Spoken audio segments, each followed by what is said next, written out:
You are 11 years old, and your mother is dying. It is 30,000 years ago, somewhere in the frozen plains of Ice Age Europe. Your father has been gone since the last hunt. Your mother is too weak to walk, let alone teach you which roots will kill you and which ones will keep you alive through the winter. You do not know how to read the sky before a storm. You do not know which berries look like food but are poison. You do not know the story your tribe tells about the river that floods every 7th spring. But your grandmother does.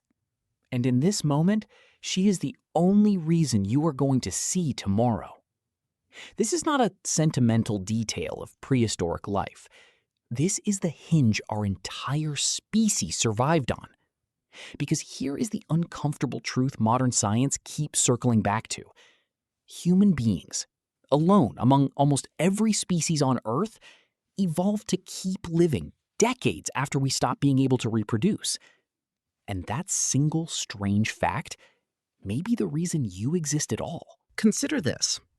Female chimpanzees, our closest living relatives, rarely survive long past their fertile years. In the wild, menopause, followed swiftly by death, is the norm for almost every mammal on the planet. Yet human women can live 30, 40, even 50 years after their bodies stop producing offspring. Anthropologists call this the grandmother hypothesis, and it may be one of the most consequential evolutionary anomalies in the history of life on Earth. In evolutionary terms, that is not sentiment. That is currency. That is the only currency that matters. To understand why grandparents mattered so much, you have to understand just how badly stacked the odds were against a human child. Human infants are born catastrophically helpless.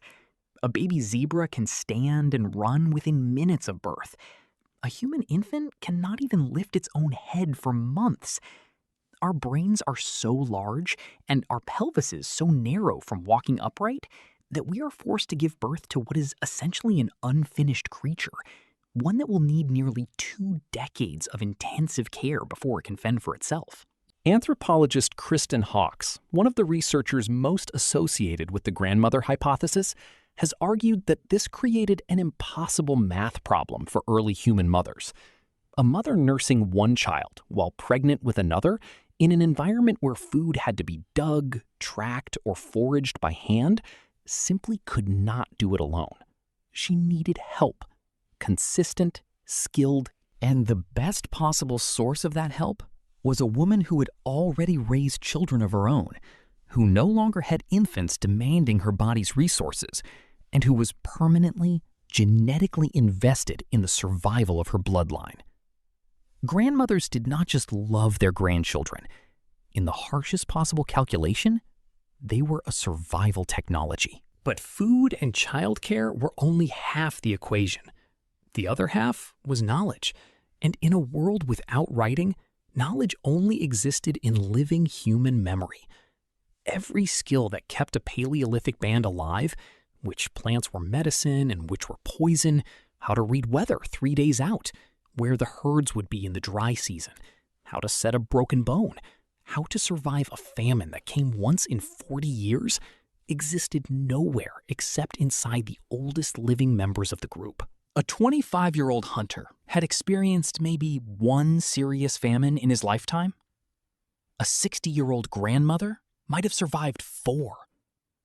She was not just family.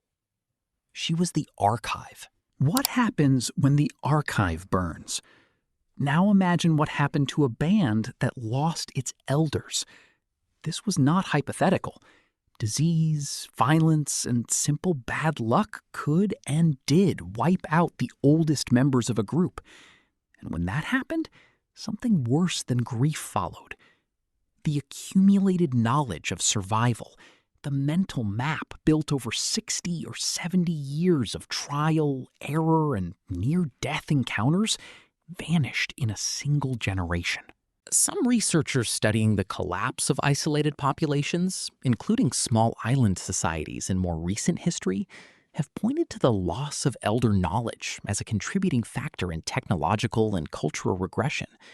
Populations that once had complex tools or navigation methods that were simply lost when the people who held that knowledge died before passing it on. For a Paleolithic band, losing your elders did not just mean losing memories of the past.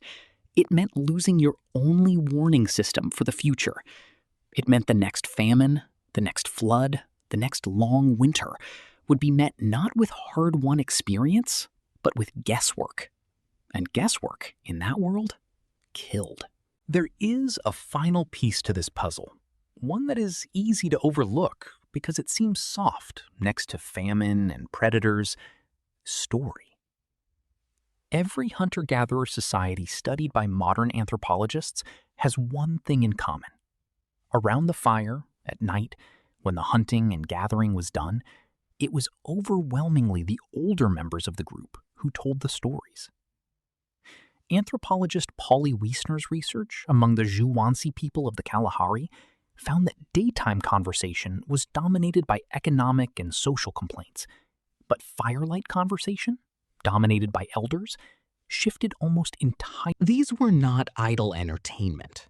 These stories encoded the rules that kept the band cohesive: who to trust, who to avoid, what happened to those who broke the group's unwritten laws, how the world began, and how to behave inside it.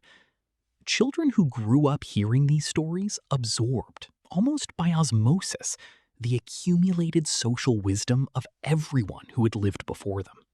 Grandparents were not just keeping children alive, they were keeping the group itself alive, holding its identity together across generations that would otherwise never have known each other. Here is the strange inheritance you are still carrying today.